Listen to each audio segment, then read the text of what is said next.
संसार माया मती मोह जाळम यशो विशालम शिशुपाळ काळम गोविंद बाळम मनसा स्मरामि गोविंद बाळम मनसा स्मरामि। सर्वज्ञ श्री चक्रधर स्वामी की जय।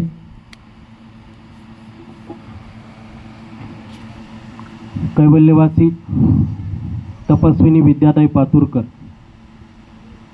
यांना आपल्यातून जाऊन आज 10 दिवस कंप्लीट होत आहेत। या नश्वर देहाचा त्याग करून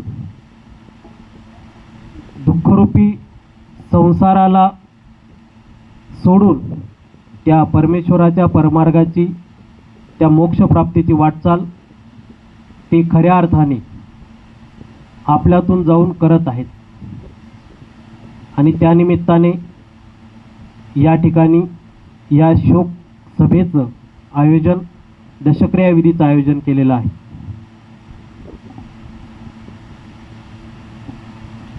बंधूंनो, जीव जन्माला येतो आणि जन्म झाल्यानंतर जीवाने करायचं काय?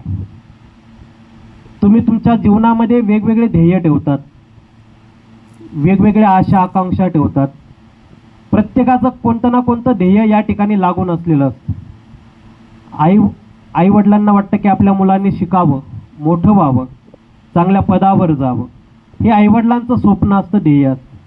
तसं त्या मुलाचंही ध्येय असतं की आपणही चांगलं शिकून क्लास 1 अधिकारी बनावं, मोठ्या पदावर जावं, मान सन्मान मिळावा। प्रत्येक व्यक्तीचं ध्येय ठरलेलं असतं। पण तुम्ही भौतिक सुखाचं या ठिकाणी ध्येय बाळगतात, आध्यात्मिक सुखाचं कधी ध्येय बाळगलं आहे का? माणूस आयुष्यभर जन्माला आल्यापासून जोपर्यंत माणसाला व्यवहार कळत नाही, जोपर्यंत माणसाला दुनियादारी कळत नाही, तोपर्यंत माणसावर जबाबदारी येत नाही। पण एकदा व्यवहार कळाला, एकदा दुनियादारी समजायला लागली की माणसावर जबाबदाऱ्या पडतात। पण ज्यावेळेस तुमच्यावर जबाबदाऱ्या पडतात, तर जबाबदाऱ्या पडल्यानंतर तुम्ही तुमच्या संसारासाठी अहोरात्र झटत असतात, कष्ट करत असतात, मेहनत करत असतात आणि त्या संसाराला वाढवण्याचा प्रयत्न आपण करतो। जगातलं हे शाश्वत सत्य आहे, जो जन्माला आलेला आहे तो कधीतरी संपणार आहे। हे तर तुम्हाला माहित आहे की नाही? कोणी अमृत पिऊन आले का अमर होण्यासाठी? या ठिकाणी कलियुग संपल पण मी संपणार नाही, आहे का कोणी असं? कोणीच नाही, तुम्ही नाही, आम्ही नाही। सर्वांना ते सत्य माहित आहे की जन्माला आला की कधीतरी संपायचं आहे, कधीतरी या देहाचा त्याग करायचा आहे, हे देह संपणार आहे। मग आपण या देहासाठी करतो काय? एक सुंदर अशी गोष्ट आहे। एक नास्तिक माणूस असतो। नास्तिक म्हणजे समजतं का? नास्तिक कोणाला म्हणतात? ज्याला देवाची आवड नाही, धर्माची आवड नाही, संतांची आवड नाही, चांगले कर्म करण्याची आवड नाही। नास्तिक माणूस देव नाही या प्रवृत्तीचा असतो की या जगामध्ये देवच नाही, धर्मच नाही, हे सगळं ढोंग चाललेलं आहे, असं नास्तिक माणसांचं म्हणणं असतं। मग एक त्याचा जो जिवलग मित्र असतो तो धार्मिक असतो, तो देवधर्म करणारा असतो आणि त्याची एका आश्रमामध्ये पंगत असते। एक दिवस त्याची पंगत असते, मग तो आपल्या जिवलग मित्राला, ते शेवटी नास्तिक जरी असला तरी तो मित्र आहे, आता आमंत्रण देणं गरजेचं असतं, आहे की नाही? त्याला नाही देव आवडत, धर्म आवडत, संत आवडत, पण तरीही जेवणासाठी तरी येईल, जेवायच्या हेतूने तरी येईल, या उद्देशाने तो आपल्या मित्राला आमंत्रण देतो। माणूस जेवणासाठी कुठे जातो? आपला त्या मानाने आपला शहादा भाग खूप चांगला आहे, आपले गुजर लोक खूप चांगले आहेत। नाही तर नांदेड भागाकडे जा, जेवणासाठी 2000 लोक असतात आणि प्रवचन ऐकायला 200 असतात। मग 1800 लोक गेले कुठं? 12 वाजता जेवणाला, दुपारच्या पंक्तीला 2000 लोक असतात आणि 3 वाजता प्रवचन असतं। 3 तासात 1800 लोक गायब होऊन जातात, 200च राहतात। ही तिकडची परिस्थिती आहे। जेवणासाठी पब्लिक भरपूर, पण ज्ञानार्जन करण्यासाठी पब्लिक कमी असते। तसं आपल्या भागामध्ये तसं नाही, आपल्याकडे ज्ञानार्जन करण्यासाठी लोक जास्त असतात, भले जेवायला नाही भेटलं तरी चालतं, पण काहीतरी 2 शब्द कानावर पडले पाहिजे या हेतूने भरपूर लोक या ठिकाणी येत असतात। कुठलाही कार्यक्रम असो, धार्मिक कार्यक्रम कुठलाही असो, त्या बाबतीत आपला भाग चांगला आहे. मग जेवणाच्या उद्देशाने येईल या हेतूने तो आपल्या मित्राला आमंत्रण देतो की माझी पंगत आहे, नको तू त्या ठिकाणी देव करू, नको त्या संतांचं दर्शन घेऊन, निदान जेवणासाठी तरी ये. आता तो नास्तिक मित्र असतो, आपल्या मित्राचा शब्द मोडू शकत नाही, तो त्या ठिकाणी जातो. गेल्यानंतर आता काही काही लोक काय करतात, आम्ही तुमची परीक्षा बघायची, तुम्ही आमची परीक्षा बघतात. असतात काही काही माणसं की बाबा लोकांची परीक्षा बघायची, यांना किती येतं किती नाही येत. मग बाबा बसलेले असतात, बाबा बसलेले असतात, पंक्तीची तयारी असते. जो ज्याची पंगत असतो तो मित्र पंक्ती ती व्यवस्था करण्यामध्ये त्या ठिकाणी गुंग असतो. हा नास्तिक माणूस बाबाजवळ येतो, बाबांचं त्या ठिकाणी निरोपण चालू असतं. ते निरूपण करतात की देव असा आहे, देव तसा आहे, देव आपल्याला हे करायला लावतो, ते करायला लावतो, धर्म असं सांगतो, धर्म तसं सांगतो. त्यांचं निरूपण चालू असतं. आणि निरूपण झाल्यानंतर तो नास्तिक माणूस बाबाजवळ येऊन बसतो आणि बाबाला सांगतो, काय लोकांना तुम्ही बडाया मारता म्हणे, देव असतो आणि देव असतो. देव कुठं असतो? देव तर काही दिसला नाही मला आजपर्यंत. नुसतं देवाचं सांगतो, देव असं करायला लावतो, देव तसं करायला लावतो. कुठं काय करायला लावतो देव? मला तर कधी देव दिसला नाही. आणि तुम्हाला कसं काय सांगतो देव असं करायला लावतो, देव तसं करायला लावतो? खरंच तुम्हाला तुमचा जर देव असेल, खरंच तुमचा धर्म असेल, तर माझी आणि त्या देवाची गाठभेट करून द्या, तर मी मानेल देव आहे म्हणून. आता नास्तिक माणसाला उत्तर कसं द्यावं? बाबा म्हणतात काही हरकत नाही, तुझी देवाची गाठभेट घालून देईल, पण पहिले देवाला विचारावं लागेल. देवाला काय विचारायचं? गाठभेट घालून द्या. अरे काही प्रोटोकॉल असतात की नाही? जसं एखाद्या मंत्र्याला, खासदाराला, आमदाराला जर आपल्याला भेटायचं असेल तर त्याला पहिले त्याच्याकडून वेळ घ्यावी लागते, त्यांचा तो दिवस घ्यावा लागतो आणि मग त्यांना भेटता येतं. डायरेक्ट जाऊन कोणत्या मंत्र्याला भेटता येतं का? नाही भेटता येत. पण तसं त्या परमेश्वराचा, देवाचा प्रोटोकॉल आहे. त्या देवाला पहिले वेळ विचारावं लागेल, दिवस विचारावं लागेल. ते जो दिवस सांगतील, जी वेळ सांगतील, त्या वेळेला तुझी आणि देवाची भेटगाठ घालून देईल. ठीक आहे म्हणे, कधी विचारता? जेव्हा माझा आज संवाद झाला देवाशी की मी तुला उद्या सकाळी सांगतो. काही हरकत नाही. सर्व पंगत होते, सर्व होते, तो घरी जातो. दुसऱ्या दिवशी पुन्हा येतो. पुन्हा आल्यानंतर बाबांना विचारतो, झालं का तुमचं आणि देवाचा संवाद झाला का, बोलणं झालं का? बाबा म्हणतात हो झालं. मग काय म्हणे देव? देव म्हणतायत की त्या माणसाला विचारा की तुझं नाव काय, तुझं काम काय, तुझं गाव काय. एखाद्या मंत्र्याला जर भेटायचं असेल तर त्याला आपल्याला पहिले आपलं काम सांगावं लागतं, आपलं पूर्ण नाव सांगावं लागतं, आपलं गाव सांगावं लागतं, पूर्ण माहिती द्यावी लागते, मग त्याला भेटता येतं, मग त्यांच्याशी आपल्याला संवाद साधता येतो. तसं देवाने विचारले, पहिले त्याचा पूर्ण बायोडाटा द्या, त्याचं नाव काय विचारा. मग ते नाव विचारतात, सकाराम पाटील. इथं ऐक कोणी सकाराम पाटील? नाही ना माणसांनो? नाही तर म्हणशाला आम्हाला बाबा नास्तिक म्हणतात, असं नको व्हायला बरं का. मी अंदाजे नाव घेतलं, नाही तर एखादा सकाराम पाटील निघला की तुम्हाला तिथं बोलायचं, असं नको व्हायला. नाही ना? हां ठीक आहे. मग या ठिकाणी तो म्हणतो माझं नाव सकाराम पाटील. बाबा म्हणतात अरे हे तुझ्या शरीराचं नाव झालं, तुझं नाव सांग काय. तो म्हणतो माझं नाव काय? माझं नाव सकाराम पाटील आहे. अरे हे तुझ्या शरीराचं नाव झालं, तुझं नाव सांग. तो गोंधळात पडतो. बरं जाऊ दे, चल नाव बाजूला ठेवू. तुझं गाव कोणतं? तो म्हणतो माझं गाव शहादा. अरे ते तुझ्या शरीराचं गाव झालं, तुझं गाव सांग कोणतं आहे. तो पुन्हा विचार करायला लागतो. बरं बस ते सांग तुझ्याकडे किती प्रॉपर्टी आहे. तो म्हणतो माझ्याकडे 100 एकर जमीन आहे, 5-7 बंगले आहेत, 10-12 गाड्या आहेत. अरे हे तुझ्या शरीराचं झालं, तुझी सांग, तुझी प्रॉपर्टी काय आहे. तो म्हणे माझी प्रॉपर्टी काय? ही मी कमवलेली प्रॉपर्टी आहे. मी जमीन कमवली, मी बंगले बांधले, मी गाड्या घेतल्या, मी माझ्या कष्टातून उभा केली, माझी नाही तर कोणाची. ते बाबा म्हणतात एक सांग, तू जन्माला आला त्यावेळेस काय घेऊन आला? काहीच नाही. आणि मेल्यानंतर काय घेऊन जाणार? काहीच नाही. मग ही तुझी प्रॉपर्टी कसं काय म्हणतो? तुझं काय ते सांग, तुझं नाव काय ते सांग. हे तुझ्या शरीराचं नाव झालं, हे तुझ्या शरीराचं गाव झालं, हे तुझ्या शरीराची प्रॉपर्टी झाली, तुझं नाव काय? तो थोडा हुशार असतो, विचार करतो. विचार केल्यानंतर तो सांगतो माझं नाव काय आहे? जीव आहे. काय आहे नाव माझं? जीव आहे. मग त्या ठिकाणी बाबा म्हणतात आता तू खरं बरोबर उत्तर दिलं. मग तुझं नाव जर जीव आहे, मग या जीवासाठी तू काय केलं? जीव तर काय तुझी प्रॉपर्टी घेऊन जाणार नाही, जीव काय संपत्ती घेऊन जाणार नाही, जीव काय तुझी 100 एकर जमीन घेऊन जाणार नाही. सर्व काय तुला इथं सोडायचं आहे. हे सर्व तू शरीरासाठी केलं. जीवासाठी काय केलं? प्रॉपर्टी कमवली, शरीरासाठी कमवली. संपत्ती कमवली, शरीरासाठी कमवली. मान सन्मान कमवला, शरीरासाठी कमवला. जीवासाठी काय केलं ते सांग. शरीर संपलं, सर्व काही उपभोग या ठिकाणी तू सोडून जाणार आहे, सोबत तर काही घेऊन जाणार नाही. मग जीवासाठी काय केलं ते सांग. तो विचार करतो काय केलं? काहीच केलं नाही, जीवासाठी काहीच केलं नाही. बरं एक सांग, तुला जीव दिसतो का तुझा? तो तू म्हणतो माझं नाव जीव आहे, तुला तुझा आत्मा कधी दिसलेला आहे का? तुझा जीव कधी तुझा दिसतो का? तो म्हणतो नाही, माझा जीव दिसत नाही, माझा आत्माही दिसत नाही. तुला माहित आहे ना शरीरामध्ये आत्मा आहे, हे तुला जाणतं, तुला माहित आहे, मग तुला तुझ्या आत्म्याला कधी बघितलंय का? नाही बघितलं. मग तसाच तो परमेश्वर आहे. तो परमेश्वर दिसत जरी नसला पण त्याचं अस्तित्व या पृथ्वी तलावर, या भूतलावर अजूनही आहे. त्याची शक्ती अजूनही आहे, त्याचं सामर्थ्य अजूनही आहे. जसा आपल्या शरीरातला आत्मा आपल्याला दिसत नाही पण तरीही आपल्याला माहिती आहे की आपल्या शरीरामध्ये आत्मा आहे, जीव आहे, तसा तो परमेश्वर आहे. परमेश्वर भले दिसत जरी नसला तरी परमेश्वराचं अस्तित्व, सामर्थ्य या भूतलावर आहे, या सृष्टीतलावर आहे, या मंदिरांमध्ये आहे. मग जीवासाठी काय केलं? तुम्ही काय केलं आजपर्यंत? तुमच्या जीवासाठी तुम्ही काय केलं? उत्तर द्या. मी माझ्या प्रवचनामध्ये, कीर्तनामध्ये सांगत असतो की मी बोलेल आणि मी विचारेल आणि तुम्ही उत्तर द्यावं. नाही तर मी एकटा बडबड करत राहायचं, तुम्ही येण्यासारखं ऐकत राहायचं, या कानाने ऐकायचं, या कानाने सोडून द्यायचं, त्याला अर्थ नाही. मी विचारलं, त्याचं तुम्ही उत्तर दिलं म्हणजे मला चांगलं वाटतं. बरं, जीवासाठी काय केलं तुम्ही आजपर्यंत? सांगा, काय केलं? शरीरासाठी तुम्ही सर्व काय केलं? तुम्ही शरीरासाठी विचारलं, सर्व काय सांगाल? आम्ही माड्या बांधल्या, बंगले बांधले, शेती कमवली, पैसा कमवला, मान सन्मान कमवला, शरीरासाठी कमवला. जीवासाठी काय केलं? कोण सांगाल? जीवासाठी काय केलं? काय केलं जीवासाठी आजपर्यंत? काय केलं जीवासाठी? नाही माहीत? म्हणजे तुम्ही काहीच केलं नाही जीवासाठी, शरीरासाठीच करत आले आजपर्यंत, आहे की नाही?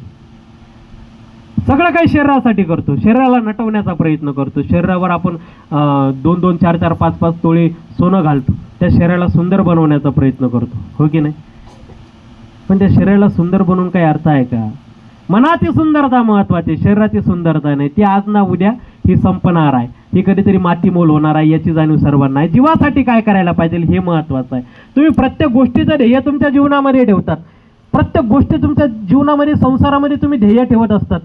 ज्यावेळेस संसाराला सुरुवात होते ना, तर लेकरू जन्माला येत नाही तरी आपण त्या लेकराचं पूर्ण भविष्याची प्लॅनिंग करून ठेवतो, करतो की नाही? त्याच्या शिक्षणासाठी पैसा बाजूला ठेवतो, मुलीच्या लग्नासाठी पैसा बाजूला काढून ठेवतो, सर्व प्लॅनिंग आपण त्या जीवाची करून ठेवतो. अजून तो जन्मालाही आला नाही, संसार आपला नुकताच सुरू झाला तरी आपण प्लॅनिंग करून ठेवतो. स्वतःच्या जीवाची काही प्लॅनिंग केलेली आहे का आजपर्यंत कधी? नुसतं आयुष्यात यायचं, जन्म घ्यायचा, काबाड कष्ट करायचे आणि संपून जायचं, याला जीवन म्हणतात का? या जीवनाला अर्थच नाही आहे.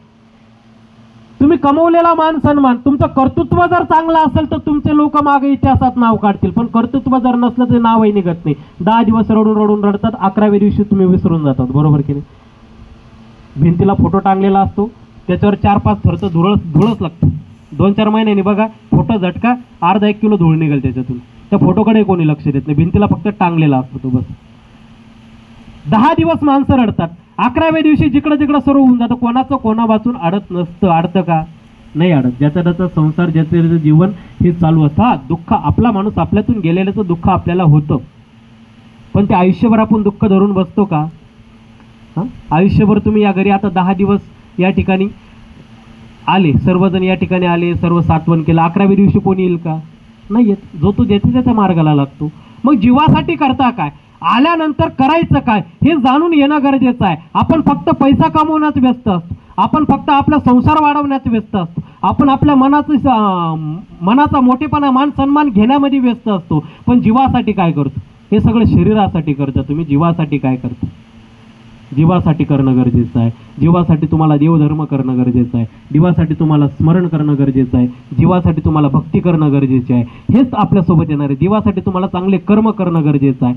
संत तुकोबाराय सांगतात, संत तुकोबाराय 4 ओळी एकदम सुंदर आपल्या ज्ञानेश्वरीमध्ये सांगतात. दया सर्वात्मका ईश्वरा, स्वकर्मे कुसुमांची गिरा, पूजा होय अपारा तोषा लागी. सुंदर असं वर्णन केलंय संत तुकोबाराय यांनी की दया सर्वात्मका ईश्वरा, दयाळू मयाळू सर्व व्यापक तो परमेश्वर आहे. त्याचा दयाळूपणा, त्याचा मयाळूपणा, त्याचा अथांग असा विशाल असा तो सागर समुद्र जसा पसरलेला आहे ना, तसं त्या परमेश्वराचं हृदय, त्या परमेश्वराचं मन असं अथांग आहे, दयाळू आहे, मयाळू आहे. मग त्या परमेश्वराला आपल्याला काय करायचं आहे? स्वकर्मे कुसुमांची गिरा, स्वकर्मे, चांगलं कर्म, चांगला देवधर्म हे आपल्याला त्या परमेश्वराच्या ठिकाणी समर्पित करायचं. पूजा होय अपारा तोषा लागी, पूजा होय अपारा, हे तुमची पूजा त्या परमेश्वराच्या ठिकाणी तुम्ही समर्पित केली, चांगले कर्म त्या परमेश्वराच्या ठिकाणी समर्पित केलं, भक्ती त्या परमेश्वराच्या ठिकाणी समर्पित केली, केलेलं स्मरण त्या परमेश्वराच्या ठिकाणी समर्पित केलं, तर नक्कीच त्या परमेश्वरासाठी हे भरपूर आहे. आपण परमेश्वराला पैशाने तोलण्याचा प्रयत्न करत असतो, बरोबर की नाही. एखादा श्रीमंत माणूस असतो, बाबा हे घ्या 15-20 हजार 50,000 घ्या, पंगत करून घ्या, माझं काही येणं जमत नाही. काय त्या अर्थ, पैसा देऊन आपण पंक्ती करण्याचा प्रयत्न करतो, पण आपण त्या ठिकाणी वेळ देऊ शकत नाही. माझं जमत नाही, श्रीमंत माणूस आहे, माझं जमत नाही, ही 50,000 रुपये घ्या, तिकडं पंगत करा, तिकडं क्रिया करा, मी काय येऊ शकत नाही, माझं काही जमत नाही, त्या क्रियेलाच अर्थ नाही. तुम्ही पैशामध्ये त्या परमेश्वराला तोलण्याचा प्रयत्न करता. श्रीमद भागवत कथेमध्ये आमचे ज्यावेळेस मी भागवत कथा करत असतो ना, सांगत असतो, त्या ठिकाणी रुक्मिणीचा आणि सत्यभामेचा तो प्रसंग, सुंदर असा प्रसंग त्या श्रीकृष्ण लीळामृतामध्ये आलेला आहे. ज्यावेळेस आपण बघितलं, तुला होते ना, तुला श्रीकृष्ण भगवंताची तुला होती, बरोबर की नाही. ज्यावेळेस तो नारद मुनी त्या ठिकाणी येतो, सत्यभामेकडे आल्यानंतर त्या ठिकाणी नारद मुनी सांगतो की तुला सर्वात आवडती कोणती गोष्ट आहे, जी जी सर्वात जास्त आवडती गोष्ट आहे, त्या गोष्टीचा तू संकल्प कर, नक्कीच परमेश्वर तुझा होणार आहे. तिला भगवंताला फक्त आपलंसं करून घ्यायचं असतं की देव फक्त माझा झाला पाहिजे, माझ्या व्यतिरिक्त तो देव कोणाचाच नको, श्रीकृष्ण भगवंत फक्त माझे पती झाले पाहिजे, दुसरे कोणाचेच नको. मग नारद मुनी सांगतो तुला उपाय सांगतो, म्हणजे सांगा ना, तुम्ही सांगा कोणता उपाय करायचा, तुला जी सर्वात जास्त गोष्ट आवडते ना, ती गोष्ट तू देवासाठी सोड, संकल्प सोड माझ्या हातावर. आता सत्यभामेला सर्वात आवडती गोष्ट कोणती होती, सर्वात आवडती व्यक्ती कोणती होती, ती कृष्ण भगवंत होते. कृष्ण भगवंत सर्वात आवडते होते. मग त्या ठिकाणी ती काय करते, ती वेडी, तिला काही कळत नाही, त्या ठिकाणी त्या नारदांच्या हातावर संकल्प सोडून देते की मला कृष्ण भगवंत सर्वात जास्त आवडतात, मी त्यांचा संकल्प सोडते. पण हे कळत नाही की देव मिळवण्याच्या नादात तू देवाचा संकल्प सोडते. नारद मुनी श्रीकृष्ण भगवंताकडे येतात आणि श्रीकृष्ण भगवंताला सांगतात की सत्यभामेने माझ्या हातावर तुमचा संकल्प सोडलेला आहे, चला आता माझ्यासोबत चला, हे सगळं राजवैभव टाकून द्या, अंगावरचं सर्व काही त्या ठिकाणी जे राजवस्त्र होतं ते सर्व सोडून द्या आणि संन्यासाचं वस्त्र परिधान करून माझ्यासोबत भिक्षा मागायला चला, माझ्यासोबत राहायला चला. आता श्रीकृष्ण भगवंत संकल्प सोडलेला, आपल्या बायकोने संकल्प सोडलेला आहे, सत्यभामेने संकल्प सोडलेला आहे. कृष्ण भगवंत निघतात आणि गेले, त्यांच्यासोबत चालले आणि गेल्यानंतर त्या ठिकाणी सत्यभामा बघते. सत्यभामा बघितल्यानंतर सत्यभामा त्या ठिकाणी विचार करते, कुठं चालले तुम्ही, कोणतं वस्त्र परिधान केलं. नारद मुनी म्हणतात तू संकल्प सोडलेला आहे, तू माझ्या हातावर संकल्प सोडलेला आहे कृष्ण भगवंताचा, आता ते माझ्यासोबत माझे शिष्य बनून येते, मी त्यांना घेऊन चाललेलो आहे. तिला त्या ठिकाणी आश्चर्याचा धक्का बघतो. 16,000 राण्या त्या ठिकाणी विनंती करायला लागतात. त्यानंतर त्या रुक्मिणीच्या त्या ठिकाणी त्या शयन कक्षामध्ये गेल्यानंतर रुक्मिणी त्या ठिकाणी भगवंताला सिंहासन बसायला टाकते आणि नारदाला आसन बसायला टाकते. बघा 2 फरक आहे, सिंहासन आणि आसन. भगवंतासाठी सिंहासन आणि त्या ठिकाणी नारद मुनीसाठी आसन त्या ठिकाणी बसायला टाकते. नारद मुनी म्हणतात आहे सिंहासन नाही, आता ते माझे शिष्य झालेले आहेत, माझ्याबरोबर ते त्यांनाही आसन टाक बसायला, आमच्या दोघालाही समान बसण्यासाठी त्या ठिकाणी व्यवस्था कर. रुक्मिणीला कळतच नाही काय चाललेलं आहे, हे नेमकं काय चक्र चाललेलं आहे. सर्वजण त्या ठिकाणी पाया पडायला लागतात. नारद मुनींनी विनंती करतात की तुम्हाला काय हवं ते घेऊन जा, पण आमचे कृष्ण भगवंत आम्हाला वापस करा. नारद मुनी सर्वांच्या विनंतीला मान देतात आणि मान दिल्यानंतर त्या ठिकाणी त्या सत्यभामेला सर्व 16 सहस्र राण्यांना त्या ठिकाणी सांगतात तुम्हाला कृष्ण भगवंत पाहिजे ना, मग त्या कृष्ण भगवंताच्या वजना इतकं मला सोनं तुम्ही द्या, मला संपत्ती तुम्ही द्या, तरच मी तुमचा कृष्ण भगवंत तुम्हाला वापस करेल. त्या ठिकाणी तुलेची तयारी केल्या जाते. सर्व द्वारकेचे सर्व प्रजा त्या ठिकाणी, सर्व मंडळी त्या ठिकाणी हजर होते, त्या राजवाड्यामध्ये हजर होते. श्रीकृष्ण भगवंताला एका पारड्यामध्ये बसवलं जातं आणि दुसऱ्या पारड्यामध्ये त्या ठिकाणी त्या सत्यभामेला गर्व असतो. कशाचा गर्व असतो? अहंकार असतो, पैशाचा अहंकार असतो, संपत्तीचा अहंकार असतो. अरे काय वजन, श्रीकृष्ण भगवंताचं वजन किती भरणार? 50-60 किलो. माझ्याकडे 100-150 किलोचं सोनंच आहे, माझ्या एकट्याच्या सोन्याने श्रीकृष्ण भगवंत तोलल्या जातील, हा गर्व त्या सत्यभामेला त्या ठिकाणी झालेला होता. सर्व आपलं सोनं घेऊन येते, त्या पारड्यामध्ये टाकते. तिला वाटतं की 16 सहस्र राण्यांच्या सोन्याची गरजच पडणार नाही, माझ्या सोन्याने श्रीकृष्ण भगवंत तोलले जातील. या ठिकाणी एवढं माझ्याकडे सोनं आहे. तो गर्व, तो अहंकार त्या सत्यभामेच्या मनामध्ये निर्माण झालेला होता. कृष्ण भगवंत त्या पारड्यामध्ये बसतात आणि सत्यभामा त्या ठिकाणी ते सोनं सर्व आणून टाकते. जेवढं आपल्याकडे 50-100 किलो सोनं असतं सर्व आणून टाकते, तरी ते पारडं हलायला तयार नाही. त्या पारड्याचा काटा इकडचा तिकडं जायला तयार नाही. सर्व 16 सहस्र राण्या सर्व आपलं जेवढं सोनं नाणं होतं सर्व आणतात, त्या पारड्यामध्ये टाकतात, तरी ते पारडं हलायला तयार नाही. पारडं फुल भरतं तरी कृष्ण भगवंताच्या वजना इतकं ते सोनं होत नाही. ते सोनं वास्तविक त्या सोन्याचं वजन कृष्ण भगवंताच्या वजनाच्या वर झालेलं असतं, तरी ते पारडं हलायला तयार नाही. आता करायचं काय? त्या ठिकाणी उद्धव देवांना ती संकल्पना येते, ते हुशार असतात की आता या ठिकाणी फक्त रुक्मिणीच त्या कृष्ण भगवंताला या ठिकाणी वाचू शकते, नेण्यापासून त्या नारदापासून सुटका करू शकते. धावत पळत रुक्मिणीच्या त्या महालामध्ये जातात. रुक्मिणी त्या ठिकाणी स्मरण करत असते, भगवंताचं चिंतन करत रडत असते की भगवंत हा माझा असला पाहिजे, कुठं गेला नाही पाहिजे, नारदासोबत गेले नाही पाहिजे. त्या ठिकाणी त्या भगवंताचं स्मरण ती रुक्मिणी करत असते. उद्धवदेव जातात, रुक्मिणीला विनंती करतात की आता 16 सहस्र राण्या सत्यभामेसहित सर्वांनी सोनं टाकलेलं आहे, सर्व काही आपलं त्या ठिकाणी टाकून दिलेलं आहे, तरीही ते पारडं हलायला तयार नाही. आता तुमच्याशिवाय ते पारडं हलणार नाही, तुम्ही आल्याशिवाय श्रीकृष्ण भगवंताची सुटका नारदापासून होणार नाही. रुक्मिणीकडे संपत्ती कुठलीच नसते, सोनं कुठलंच नसते, पण मनाचा मोठेपणा, त्या परमेश्वराची भक्ती ही अंतःकरणातून असते.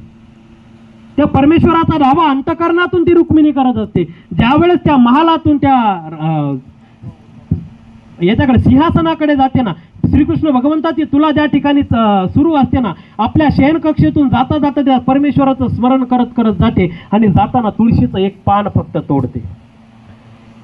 एक पान तोडलं, हातात घेतलं आणि भगवंताचं स्मरण करत करत त्या ठिकाणी जाते. त्या भगवंताच्या पारड्याला 2 प्रदक्षिणा मारते आणि भगवंताच्या पायावर आपलं डोकं ठेवून त्या ठिकाणी रडते, भगवंताला विनंती करते. आणि विनंती केल्यानंतर जसं ते तुळशीचं पान त्या दुसऱ्या पारड्यामध्ये त्या सोन्यावर ठेवल्या जातं, तसं ते पारडं उचलल्या जातं आणि भगवंताचं त्या ठिकाणी ती तुला होते. फक्त सोन्याचं पारडं, 16 सहस्र राण्यांनी त्या ठिकाणी सोनं टाकलेलं आहे, सत्यभामेने सोनं टाकलेलं आहे, तरी ते पारडं हललं नाही, पण एका तुळशीच्या पानाने ते पारडं हललेलं आहे. या ठिकाणी सांगायचं तात्पर्य एवढंच की सत्यभामेकडे मनाचा अहंकार होता, श्रीमंतीचा अहंकार होता, श्रीमंतीचा गर्भ होता. भगवंताला या ठिकाणी सर्व तो प्रसंग त्या भगवंताने घडून आणलेला आहे, नारदाला त्या भगवंतानी पाठवलेला आहे. त्या सत्यभामेचा अहंकार त्या भगवंताला त्या ठिकाणी घालवायचा होता. या ठिकाणी भगवंताला एवढं सांगायचं होतं की माझ्याजवळ संपत्तीचा अहंकार टिकत नाही. तुम्ही देवाच्या मंदिरात जर तुम्ही देव करायला जात असाल ना, दर्शनाची लाईन तुम्ही जात असाल ना, आपण मोठ्या मोठ्या मंदिरामध्ये बघतो VIP पास असतोय की नाही, VIP पासाने माणूस लवकर त्या ठिकाणी जातो. VIP पास फुकट भेटतो का? पैसे देऊन तो पास भेटतो. पैसे देऊन भेटलेला पास माणसाला भले त्या भगवंताच्या दारापर्यंत लवकर नेत असेल, पण ती भक्ती त्या ठिकाणी तो भगवंत मंजूर करत नाही. तुमच्या पैशाने भगवंत विकत घेतला जाऊ शकत नाही. जो कष्टाने, जो मेहनतीने त्या भगवंतापर्यंत पोहोचवण्याचं कार्य करतो ना, त्या भगवंताला त्याची भक्ती प्रिय असते. भगवंताने गीता सांगितली, या ठिकाणी गीता प्रबोधन केलेलं आहे. संपूर्ण गीता त्या ठिकाणी 18 अध्याय सांगितले. 18 अध्यायामध्ये कुठला असा श्लोक आलेला आहे का भगवंताने सांगितले की तुमची संपत्ती मला दान करा, तुमचा करोडोचा पैसा मला दान करा, त्यांनी मी मिळणार आहे? कधी ऐकलंय का तुम्ही? गीतेमध्ये ऐकलंय? कुठल्या श्लोकामध्ये वर्णन आलेलं आहे का? पण एका गोष्टीचं वर्णन एका श्लोकामध्ये आलेले, पत्रम पुष्पम फलम तोयम यो मे भक्त्या प्रयच्छति तदाहं भक्तु प्रवृत्त मश्नामी प्रयतात्मन यत्करोषि यदज्ञासी यज्जहोषि ददासी यत पश्यस्य कोणते तत्कुरुष्यो मदर्पणम. भगवंत सांगतात पत्र, पुष्प आणि फळ हे जर माझ्या ठिकाणी तू पूर्ण भावे जरी अर्पण केले नाही, झाडाचं पान, एक नागलीचं पान जरी तू माझ्या ठिकाणी अर्पण केलं ना, तरी ती मी स्वखुशीने स्वीकार करणार आहे. तुझ्या पैशाला या ठिकाणी मोल नाही. त्या सत्यभामेच्या अहंकाराने त्या भगवंताने एकच शिकवण्याचा प्रयत्न केलाय की तुम्ही धनाची श्रीमंती त्या परमेश्वरापर्यंत तुम्हाला पोहोचू शकत नाही, पण तुमच्या मनाची श्रीमंती नक्कीच त्या परमेश्वरापर्यंत तुम्हाला पोहोचवण्याचं काम करणार आहे. म्हणून माणसाने धनाची श्रीमंती बाजूला ठेवून मनाच्या श्रीमंतीने त्या परमेश्वराच्या भक्तीला लागलं पाहिजे. त्या परमेश्वरापर्यंत पोहोचण्याचं काम आपण केलं पाहिजे. मनाची श्रीमंती त्या परमेश्वराला हवी आहे, तुमच्या धनाची श्रीमंती नाही. त्या ठिकाणी सत्यभामेचं धन त्या ठिकाणी कामी पडलेलं नाही, 16 सहस्र राण्यांचं सोनं त्या ठिकाणी कामी पडलेलं नाही, पण एका रुक्मिणीचं पान, तुळशीचं पान त्या ठिकाणी परमेश्वराला जिंकण्याचं सामर्थ्य ठेवतं. फक्त तुळशीचं पान. ते तुळशीचं पान सोन्याचं होतं का? साधं पान होतं. पण त्या तुळशीच्या पानामध्ये जेवढे त्या 16 सहस्र राण्यांच्या सोन्याची सर नाही, त्या संपत्तीची सर नाही, पण त्या तुळशीच्या पानामध्ये काय होतं? ती भक्ती होती, त्या परमेश्वराचं स्मरण होतं, त्या परमेश्वराचं चिंतन होतं, त्या परमेश्वराचं मनन होतं आणि ती श्रद्धा होती. त्या अंतःकरणातली श्रद्धा त्या तुळशीच्या पानामध्ये त्या रुक्मिणीने ओतली आणि त्या परमेश्वराला मागणी घातली आणि त्या परमेश्वराने त्या तुळशीच्या पानाने त्या रुक्मिणीच्या विनंतीला मान सन्मान त्या ठिकाणी दिलेला आहे. सत्यभामे त्या ठिकाणी सोन्याला मान दिला नाही, त्या पैशाला मान दिला नाही, एका तुळशीच्या पानाला परमेश्वराने मान दिलेला आहे.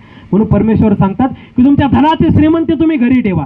तुमचं धन असेल ना, तुम्ही लाखो श्रीमंत असाल, करोडो श्रीमंत असाल, ती धनाची संपत्ती तुम्ही घरी ठेवा, मनाच्या श्रीमंतीने जर तुम्ही माझ्यापर्यंत पोहोचवण्याचं काम करत असाल तर नक्कीच मी तुमच्या भक्तीचा स्वीकार केल्याशिवाय राहत नाही. म्हणून माणसाने मनाची श्रीमंती परमेश्वराजवळ पोहोचवण्याचं काम केलं पाहिजे. आपण काय करतो? धनाने परमेश्वराला विकत घेण्याचा प्रयत्न करतो, पैशाने परमेश्वराला विकत घेण्याचा प्रयत्न करतो. काय गर्व कशाचा करतो माणूस? येताना काही घेऊन आलाय का? येताना अंगावर कपडाही नव्हता, होता का? कोणाच्या अंगावर कपडा होता का? काही एखादा वरतून 7-12 घेऊन आलाय 100 एकर जमिनीचा, देवाने माझ्याजवळ 7-12 पाठवला, दिलाय का कोणाकडे 7-12? 100 एकर जमीन माझ्या नावावर आहे. अरे आपण जन्माला यायच्या अगोदर आपल्याला माहित नसतं आपण श्रीमंताच्या घरी जन्मणार आहोत की गरीबाच्या घरी जन्मणार आहोत, कोट्यवधीच्या बंगल्यामध्ये जन्म घेणार आहोत की पत्राच्या झोपडीमध्ये जन्म घेणार आहोत, हे आपल्याला माहित नसतं. माहीत असतं का? कोणालाच माहीत नसतं. आपल्याला आईबाप कोणते हे माहीत नसतं, आपले आईबाप गरीब आहेत का श्रीमंत आहे हे माहीत नसतं. मग गर्व कशाचा करतो? जन्मही आपल्या हातात नाही. जन्मही जो परमेश्वर आपल्या कर्मधर्म संयोगाने जो आपल्याला जन्म भेटणार त्या जन्मामध्ये आपल्याला जावं लागतो, श्रीमंताचा असो की गरीबाचा असो. मग गर्व कशाचा करतो माणूस? संपत्तीचा गर्व कुठपर्यंत? जोपर्यंत या जीवामध्ये आत्मा आहे तोपर्यंत तुम्ही संपत्तीचे मालक आहात. या जीवातून आत्मा बाजूला गेला ती संपत्ती 7-12 तोच असतो. आज तुमच्या नावावर आहे, उद्या तुमच्या मुलाच्या नावावर होणार, परवा तुमच्या नातूच्या नावावर होणार, पंतूच्या नावावर होणार. 7-12 तोच, पण त्याच्यावरचे नावं बदलत राहतात. बंगला तोच आहे, कोट्यवधीचा बंगला तुम्ही आज बांधलेला आहे. तुम्ही 10 वर्ष, 15 वर्ष, 20 वर्ष, 50 वर्ष तुम्ही त्याचा उपभोग घेणार. 50 वर्षानंतर तुम्ही कधीतरी तो बंगला तुम्हाला सोडावाचा लागणार. त्याच्यानंतर तुमचा मुलगा उपभोग घेईल, नातू उपभोग घेईल, पंतू उपभोग घेईल. बंगला तोच आहे, माणसं त्यातले बदलत जातात. 7-12 तोच आहे, नावं त्यावरचे बदलत जातात. मग आपण गर्व कशाचा करतो? संपत्तीचा गर्व. एका ठिकाणी असंच निरूपण चालू असतं. बाबा म्हणतात की देव करा, धर्म करा, संसारही करा, दोन्ही गोष्टी करत चला, दोन्ही गोष्टी शक्य होतात. एक माणूस विचारतो, बाबा काही पण सांगतात म्हणे तुम्ही, संसार आणि देव कसं होणार? दोन्ही शक्य नाही होत म्हणे करणं. बाबा म्हणतात का शक्य होत नाही करणं? अहो म्हणे सकाळी उठल्यापासून तर रात्री झोपेपर्यंत आमच्या डोक्यामध्ये नुसतं संसाराचं टेन्शन असतं. आज हे काम करायचं, उद्या ते काम करायचं, मुलाला नोकरी लागली पाहिजे, मुलीचं लग्न झालं पाहिजे, शेती चांगली होती की नाही, सर्व काही आमच्या डोक्यामध्ये टेन्शनच असतं म्हणे. मग देव कशी करायचं? संसाराचे विचार दिवसभर चालू असतात म्हणे. 2-2 गोष्टी कशा होऊ शकतात म्हणे? एका म्यानामध्ये 2 तलवारी कस काय राहू शकतात म्हणे? एक तर संसार करायला लावा, नाही तर देव करायला लावा म्हणे. तुम्ही 2-2 कस काय सांगता म्हणे? दोन्ही शक्य होत नाही म्हणे आम्हाला करणं. बाबा म्हणतात कस काय शक्य होत नाही? आता माणसाला सांगून समजत नसतं, कधी कधी कृतीतून माणूस समजू शकतो, कृतीतून करून दाखवावं लागतं. बाबा म्हणतात एक काम कर, तुझ्या घरासमोर एक पाटलाचं घर आहे का? श्रीमंत पाटील आहे. हो आहे म्हणे. म्हणे त्याच्या 2 बायका आहेत म्हणे. हो आहेत म्हणे. ते आता 2 बायका, त्यांच्या संसाराला 2 बायकाचा संसार सुरू होऊन किती वर्ष झाले? म्हणे 8-10 वर्ष झाले. म्हणे त्या घरातून तुला कधी भांडण ऐकू आलं? घरातून तुला कधी भांडे आपटण्याचा आवाज कधी ऐकू आला? घरातून तुला कधी दुःखाचा सूर त्या घरातून कधी तुला ऐकायला आला? नाही आला म्हणे. आजपर्यंत तुझ्या घरासमोर घर आहे, पण कधी भांडण ऐकू आलं का? मला सांगा, 2 बायका, एका माणसाच्या 2 बायका कधी सुखात राहू शकतात का? नाही राहू शकत. जावा सुखात राहत नाही. राहतात का? 2 भावाच्या 2 बायका त्या एका घरात राहत नाही. एका माणसाच्या 2 बायका कस काय राहतील सुखात? आपण बघतो जावा सुखात राहत नाही. तू विचार करतो म्हणजे एक काम कर, तू महिनाभर त्या घरावर लक्ष ठेव आणि घरामध्ये काय चालू आहे हे बघ, आणि मग मला महिनाभरानंतर येऊन सांग, मग मी तुझं उत्तर देईल. आता माणसाला ती गोष्ट पटते. आता 2 बायका एका घरामध्ये एकत्र राहतात, एकत्र संसार करतात, तरी त्यांचे भांडणं ऐकू येत नाही, काही ऐकू येत नाही. त्यालाही आश्चर्य वाटतं. मग तो त्या दिवसापासून त्या घरावर लक्ष ठेवायला सुरुवात करतो. लक्ष ठेवतो. 8 दिवस होतात, 15 दिवस होतात, पण त्या घरातून काही भांडणाचा आवाज येत नाही. मग महिना संपत आला आणि महिना संपत आल्यानंतर तो त्या ठिकाणी त्या पाटलाकडे जातो आणि पाटलाकडे गेल्यानंतर विचारतो, का हो पाटील, माझ्या घरात तर एकच बायको आहे, पण ती मला पार्टीनं जिणं मुश्किल करून टाकलं म्हणे. रोज मला जगू देत नाही म्हणे, रोज भांडण करते माझ्यासोबत. तुमच्या घरात 2-2 बायका असून तुम्ही एवढं सुखाने जगतात, आनंदात राहतात म्हणे. काय कारण काय याचं म्हणे? याचं कारण कसं काय? पाटील म्हणतात, बघा माझी पहिली बायको, तिच्यावर माझं खूप प्रेम, पण तिला मुलबाळ होत नाही. म्हणून वंशाला काय दिवा पाहिजे, वंशाला काहीतरी आपल्या म्हातारपणाची काठी पाहिजे, म्हणून मी तिला सांगितलं तुला काही मुलबाळ होत नाही, आपल्याला वंशाला दिवा पाहिजे, याच्यासाठी आपल्याला दुसरी बायको मला करावी लागेल. मी तिला विचारलं, पण एक लक्षात ठेव, मी जरी दुसरी बायको केली, तुझ्यावर जेवढं प्रेम आहे, तुझ्यात जेवढा जीव आहे, तेवढाच माझा तुझ्यावर राहणार. पण एक लक्षात ठेव, ती जर घरामध्ये आल्यानंतर तू तिला हीनतेने वागायचं नाही. तू तुझी लहान बहीण आहे अशा पद्धतीने तू तिच्यासोबत राहायचं. असं जर असेल तर मी दुसरं लग्न करतो. आता पहिल्या बायकोला पटतं, आता वंशाला दिवा पाहिजे, म्हातारपणाला काठी पाहिजे, मला तर काही लेकरू बाळ होत नाही, ठीक आहे काही हरकत नाही, ती परमिशन देते.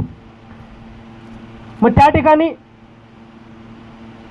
ज्यावेळेस तो मुलगी बघतो, दुसरी बाई करतो, लग्न होण्याच्या अगोदर त्या दुसऱ्या बायकोला सांगतो की बघ मला पहिली बायको आहे, मला लग्न करायची हौस नाही, पण माझ्या वंशाला दिवा पाहिजे, मला लेकरू बाळ पाहिजे, मला म्हातारपणाची काठी पाहिजे, म्हणून मला लग्न करावं लागतंय. पण मी लग्न करतोय, पण माझ्या पहिल्या बायकोमध्ये माझा खूप जीव आहे, माझं तिच्यावर खूप प्रेम आहे, ते प्रेम कमी होणार नाही, तुला आत्ताच सांगून ठेवतो. मी तुलाही जीव लावल, तुलाही बायकोचा दर्जा देईल, तुझ्यावरही तेवढंच प्रेम करेल, पण तुलाही समजून घ्यावं लागेल, तुझी मोठी बहीण आहे, तुझ्या मोठी बहिणीला तो जो मान सन्मान द्यायचा तो तुला द्यावा लागेल, आणि तशा पद्धतीने तुला घरात राहावं लागेल. आता श्रीमंत माणूस, तिलाही इच्छा होती, ती म्हणते काय हरकत नाही, दोघांमध्ये मला भांडणं ऐकून आले पाहिजे, काय हरकत नाही, ठीक आहे. लग्न होतं, दोघांचा संसार, त्यांचा संसार सुरू होतो, दुसऱ्या बायकोला मूल होतं, मूल झाल्यानंतर मग त्या ठिकाणी ज्यावेळेस ही मूल सांभाळायची ना, ती त्या घरातले कामं करायची, मोठी बाई घरातले कामं करायची, आणि ज्यावेळेस मोठी बाई मूल सांभाळायची, ही घरातले कामं करायची.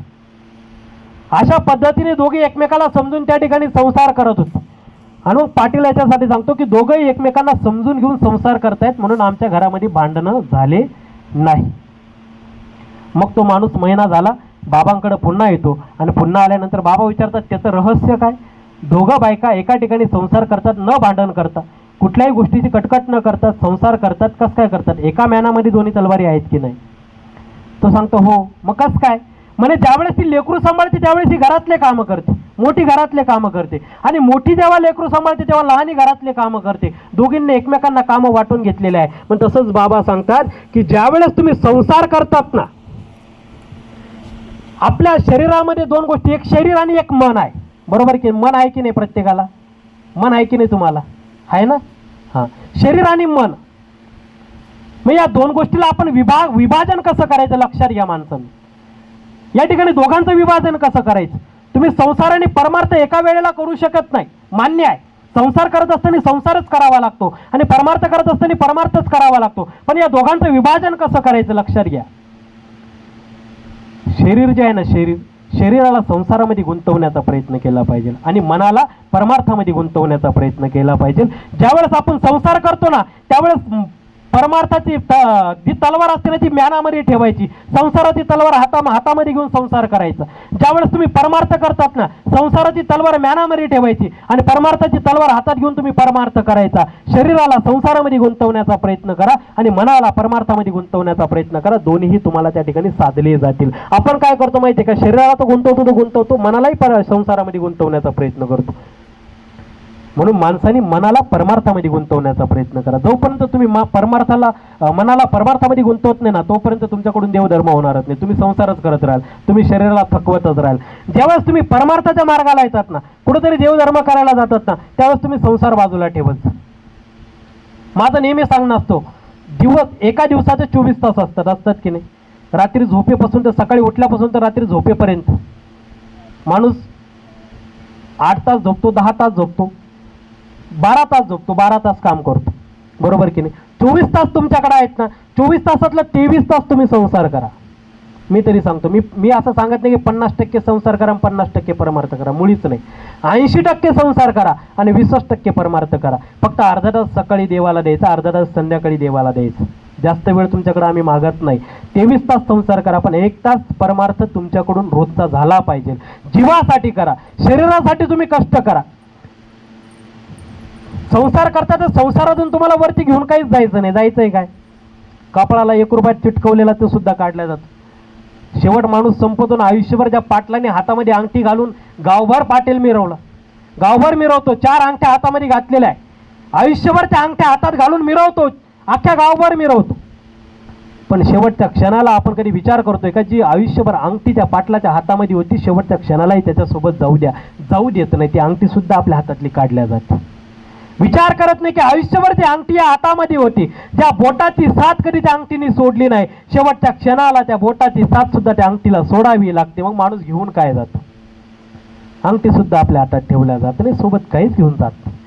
म्हणून माणसाने शरीराला संसारामध्ये गुंतवण्याचा प्रयत्न करा आणि मनाला परमार्थामध्ये गुंतवण्याचा प्रयत्न करा. नक्कीच तुम्हाला दोन्ही गोष्टी त्या ठिकाणी साधता येतील. एका म्यानामध्ये दोन तलवारी राहू शकतात. एक तलवार हातात घेतली, दुसरी म्यानामध्ये टाकायची. दुसरी हातात घेतली, पहिली म्यानामध्ये टाकायची. त्यावेळेस तुम्हाला संसारही साधता येईल आणि परमार्थही साधता येईल. म्हणून माणसाने आपण संसार करत असताना परमार्थ करणं गरजेचं आहे. आपण महिला मंडळी तुम्ही साड्या घालतात, तुमच्या साडीला ते काठ असतं आहे की नाही, काठेला तुम्ही त्याला सजवतात. काय आता सर्व तुम्हाला माहीत असतं तुमच्या साड्या तुम्ही कशा सजवतात, बरोबर की नाही. काय वेगवेगळं त्याला काय डायमंड लावतात, काय काय लावतात, त्याला झालर लावतात, सुंदर अशी साडी तुम्ही बनवतात, हे की नाही. तशी संसार रूपी जी साडी आहे ना, त्या साडीला परमार्थाची झालर जर तुम्ही लावली तर नक्कीच तो संसार शोभून दिसेल, सुंदर दिसेल. म्हणून परमार्थाची झालर लावणं गरजेची आहे. परमार्थाची जोड असणं गरजेची आहे. जोपर्यंत तुम्ही तुमच्या जीवनाला परमार्थ जोडत नाही ना, तोपर्यंत तुमचं जीवन सुखी समृद्धी होऊ शकत नाही. माणसाच्या जीवनामध्ये, तुमच्या जीवनामध्ये सर्व काही आहे, पण 3 गोष्टीला स्थान असलं पाहिजे. एक देव, एक धर्म आणि एक भक्ती.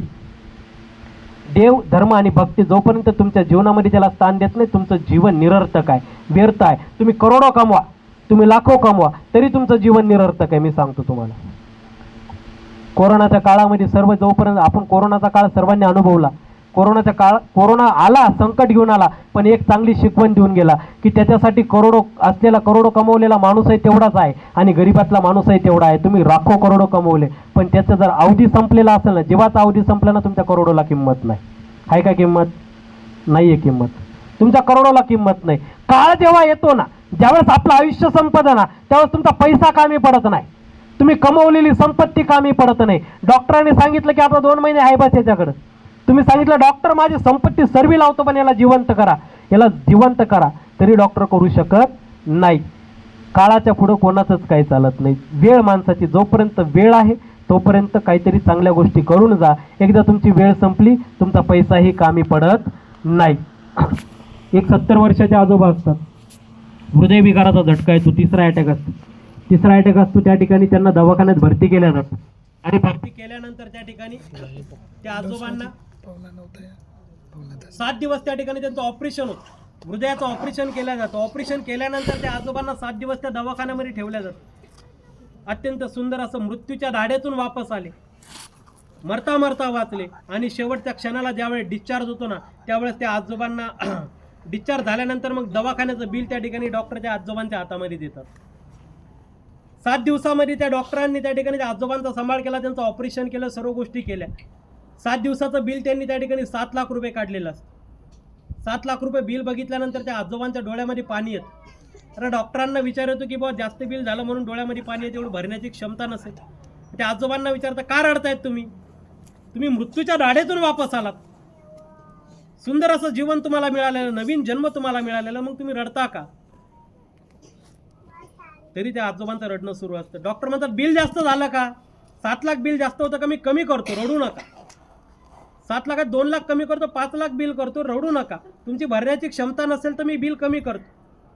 आजोबा त्या डॉक्टरकडे बघतात, पाणवलेल्या डोळ्यांनी त्या डॉक्टराकडे बघतात आणि डॉक्टरला सांगतात, अरे येड्या, तू 7 लाख काय, तू या ठिकाणी 50 लाख जरी बिल दिलं असतं ना, तरी भरण्याची माझी क्षमता आहे, तेवढा माझ्याकडे पैसा आहे, तेवढा माझ्याकडे संपत्ती आहे. मग रडता का? नवीन आयुष्य भेटलं, नवीन सर्व तुम्हाला जीवन भेटलेलं आहे, तुमच्याकडे पैसा भरपूर आहे, संपत्ती आहे, तुम्ही 7 लाख बिल सहज भरू शकता, मग रडता का? रडण्याचं कारण काय? डॉक्टर त्या ठिकाणी विचार. ते सुंदर आजोबा, सुंदर असे 70 वर्षाचे आजोबा सुंदर असं उत्तर देतात. ते म्हणतात, जो 7 दिवस त्या ठिकाणी तू माझ्या हृदयाचं संरक्षण केलं, 7 दिवस माझ्या हृदयाला तू सांभाळलं, तू त्याचं 7 लाख रुपये बिल काढलं. 70 वर्षापासून तो माझा परमेश्वर मला सांभाळत आलेला आहे, तरी त्या परमेश्वराने माझ्याकडून रुपयाची सुद्धा अपेक्षा केलेली नाही. मग त्या परमेश्वराचे माझ्यावर किती उपकार आहे?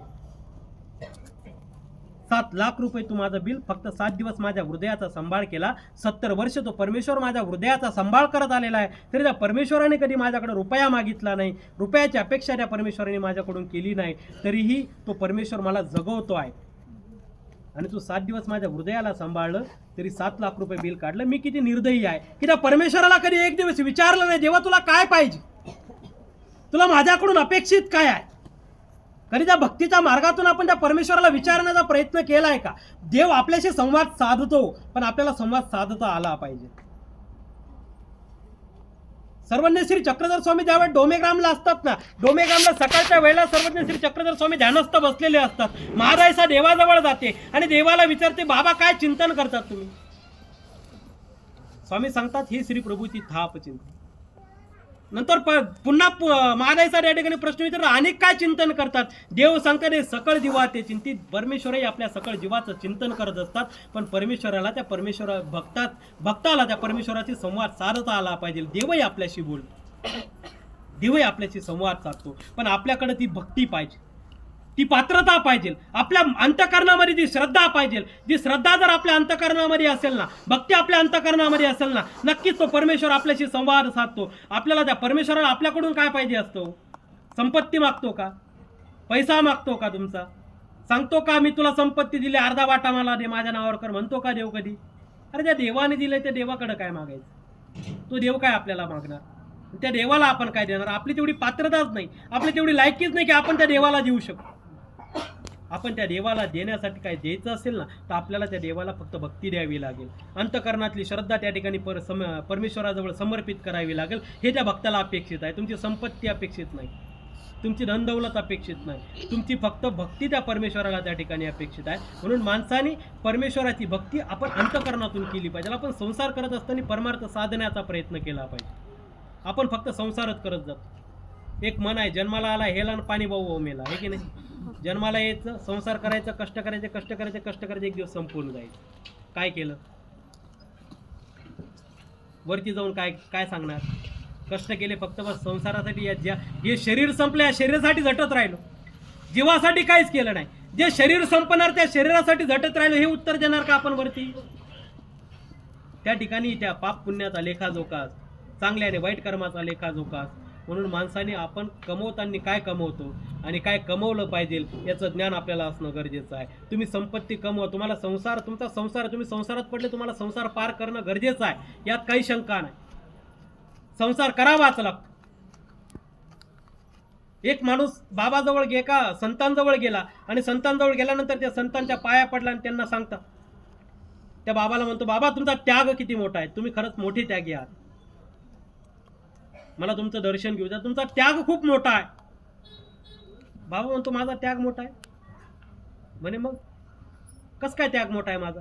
तो म्हणतो, काय एवढी मोठी संपत्ती, एवढं मोठं धनदौलत सोडून तुम्ही परमार्थाच्या मार्गाला लागले, तुमचा त्याग मोठा नाही का?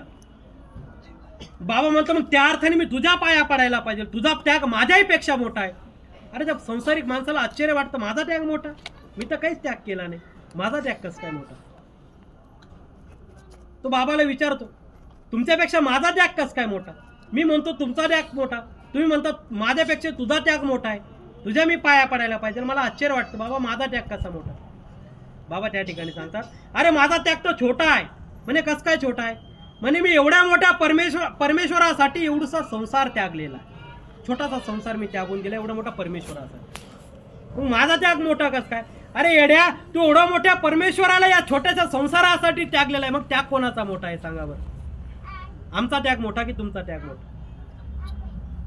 एवढ्या मोठ्या परमेश्वराला तुम्ही त्यागून दिलं एवढ्याशा संसारासाठी, आणि एवढ्या मोठ्या परमेश्वरासाठी आम्ही एवढ्याशा संसाराला त्यागलेला आहे. मग खऱ्या अर्थाने त्याग कोणाचा मोठा, तुमचा की आमचा? तुमचा त्याग मोठा, कारण की तुम्ही एवढ्या मोठ्या परमेश्वराला त्यागलेला आहे, छोट्याशा संसारासाठी त्या परमेश्वराला त्यागलेला आहे. संसार सोडा असं आम्ही म्हणत नाही, पण संसारासाठी परमेश्वराला सोडणं हे चुकीचं आहे. संसारासाठी परमेश्वराला सोडणं हे चुकीचं आहे. संसार करा, संसार करत असताना परमार्थ करणं गरजेचं आहे, परमेश्वराला सोडणं चुकीचं आहे. आम्ही म्हणत नाही तुम्ही संसार पूर्णपणे सोडा, संसार सोडू नका, पण तुमच्या संसारातलं महत्त्व तुम्ही जाणून घ्या. एकदा मुलं बाळ सगळे काही आपल्या मार्गाला लागले ना, सर्व काही त्यांच्या संसाराला लागले ना, मग आपण आपलं महत्त्व समजून घ्यायचं. एकदा सुनबाई घरात आली कसं आपलं महत्त्व कमी होऊन जातं, हो की नाही?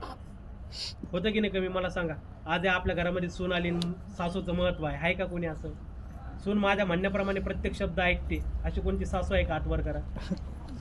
मी टाकलेला शब्द सून ओलांडतच नाही. कोणती सासू आहे का इथं? एकाने तरी हात वर करा, मग मी सांगाल संसार करा. आहे का कोणी असं? एक तरी सासू दाखवा मला की ज्या माझ्या सुनेने माझा शब्द आजपर्यंत ओलांडलेला नाही. आहे का कोणती तरी सासू? नाही. हे कलियुग आहे. आलं का लक्षात? हास्याची गोष्ट आहे, पण ही वास्तविकता आहे. एकाही सासूने सांगितलं ना माझा शब्द माझी सून ओलांडतच नाही, पारच करत नाही. मी म्हटलं ना उठ तर उठ, बस तर बस, हाय का? आपण उठ म्हटलं ती बसल, आपण बस म्हटलं ती मुद्दामून उठल, विरोधक करते, पण मनासारखं करत नाही. म्हणून आपण आपला संसारातला त्याग आपण समजून घेतला पाहिजे. आपलं महत्व किती आहे हे समजून घेणं गरजेचं आहे. जोपर्यंत आमच्या शॉर्टकटमध्ये तुम्हाला एक स्मृती सांगतो, हिरायसा दामोदर पंडितांची स्मृती आहे. त्या ठिकाणी सर्व काही संसार मी शॉर्टकटमध्ये सांगण्याचा प्रयत्न करतो. हिरायसा दामोदर पंडितांची स्मृती आहे. त्या ठिकाणी संसार ज्यांचा चालू असतो, एक मुलगा एक मुलगी असते. मुलीला ताप चढतो, ताप चढल्यानंतर त्या ठिकाणी मुलगी शेवटच्या क्षणाला त्या ठिकाणी संपून जाते. आणि संपून गेल्यानंतर त्या ठिकाणी हिरायसा म्हणते आता तुम्ही एक तर तुम्हीच परमार्थाच्या मार्गाला जा, नाही तर मला तरी जाऊ. आपल्या पतीला त्या ठिकाणी ते ऑप्शन देते, एक तर तुम्ही तरी संसाराचा त्याग करा, नाही तर मी तरी कर. मुलाचं लग्न बाकी असतं म्हणून ती सांगते एक जण इथं थांबा, एक जण परमार्थाला जा. मुलाचं लग्न झाल्यानंतर मग दुसऱ्याने यायचं आहे. दामोदर पंडित काय सांगतात, तू जा, मी थांबतो, मी मुलाचं सर्व त्या ठिकाणी लावतो व्यवस्थित आणि मग मी येतो. मग हिरायसा काहीच विचार करत नाही, संसाराचा त्याग करते आणि परमार्थामध्ये त्या ठिकाणी आचार्य श्री भट्टोबासांकडे जाते आणि संन्यास दीक्षा घेते. संन्यास दीक्षा विधी झाल्यानंतर त्या ठिकाणी मग तो मुलगा मोठा होतो, मुलाचा संसार त्या ठिकाणी सुरू होतो, मुलगा कमवायला सुरुवात करतो, सर्व काही त्याला लेकरं बाळ होतं, तरी दामोदर पंडित येत नाहीत. हिरायसाला राग येतो. हिरायसा त्या ठिकाणी एक चिठ्ठी लिहिते आणि एखाद्या आश्रमातील मुलाकडे जाते आणि सांगते, जा रे ही दामोदर पंडितांना चिठ्ठी नेऊन दे. हिरायसाचा स्वभाव एकदम स्ट्रिक असतो, एकदम कडक स्वभावाची हिरायसा असतो. ती चिठ्ठी ज्यावेळेस दामोदर पंडितांना देतो, दामोदर पंडित ती चिठ्ठी वाचतात आणि चिठ्ठी वाचल्यानंतर त्या ठिकाणी वाचल्यानंतर ते म्हणतात की आता हिरायसा तापलेली. त्या चिठ्ठीमध्ये सुंदर असं वाक्य लिहिलेलं असतं की ज्या चुरीची खीर खादली त्या चुलीची काही राख खाल. ज्या चुलीची आतापर्यंत तुम्ही खीर खात आलेले आहे ना, आता का राख खाण्यासाठी थांबलेले आहेत का? बरोबर की नाही? चुलीची खीर कुठपर्यंत खायची, जोपर्यंत तुमच्या हातामध्ये संसार आहे, तुमच्या हातामध्ये व्यवहार आहे, तोपर्यंत तुम्ही ती खीर खाल्ली. पण ज्या वेळेस सून घरामध्ये आले ना, व्यवहार तिच्या हातामध्ये गेल्यानंतर मग आता का तुम्ही राख खायला थांबलेत का? सोडा संसार, परमार्थाच्या मार्गाला लागा. तुमच्या वाटीतली खीर बाकी असेल तर माझ्याकडे पार्सल करा, मी संपून टाकेन, पण वाटीतली खीर संपवा आणि परमार्थाच्या मार्गाला लागा. जसं आपल्या आदरणीय श्री कैवल्यवासी तपस्विनी विद्याताई आज एवढा संसार सर्व सोडून त्या ठिकाणी परमार्थाच्या मार्गाला लागले आणि नक्कीच त्या परमेश्वराच्या कैवल्य प्राप्तीला ती गेल्याशिवाय राहणार नाही. संसार त्यागलेला आहे त्यांनी. बघा, मनाचा मोठेपणा लागतो. माणूस प्रत्येक गोष्ट त्यागू शकतो, पण संसार त्यागणं याच्यासाठी खूप मोठं हृदय लागतं, खूप मोठं मन लागतं. संसार सहजासहजी त्यागला जात नाही आणि त्याने संसार त्यागला ना, त्याचं जीवाचं कधीच नुकसान होत नाही, त्याचं जीवाचं नक्कीच भलं होणार आहे, शेवटच्या क्षणालाही भलं होतं. श्रीकृष्ण भगवंत सांगतात, अंतकालेच मामेव स्मरणमुक्ता कलेवरम. शेवटच्या क्षणाला जरी माझी आठवण केली ना, संसार त्यागून जर तू माझ्या परमार्थाला आला ना, त्या भवसागरातून मी तारून नेणार आहे. 84 लक्ष योनीचे नरक आहेत. कलियुग इतकं घोर कलियुग आहे ना, या कलियुगात पाय ठेवल्या 84 लक्ष योनीचे नरक लागतात माणसाच्या मागं. बघा, तुम्ही कुठलं कर्म करू नका, तुम्ही या ठिकाणी जन्म घेतला की नरक तुमच्या पाठीमागे लागतात. 84 लक्ष योनीचे नरक. आणि ते 84 लक्ष योनीचे नरक जर तुम्हाला फिटायचे असतील ना, तर तुम्हाला या ठिकाणी परमार्थाची कास धरावी लागेल. अनुसरण घडल्याशिवाय ते नरक फिटू शकत नाही, मुळीच फिटू शकत नाही. म्हणून आपण आपल्या संसाराचं महत्त्व समजून घेतलं पाहिजे आणि परमार्थाकडं आपण त्या ठिकाणी वळालं पाहिजे. आपण काय करतो, आमच्या स्वामींचं वचन आहे, लोकीचा श्रेष्ठ तो इथीचा नष्ट, आणि इथीचा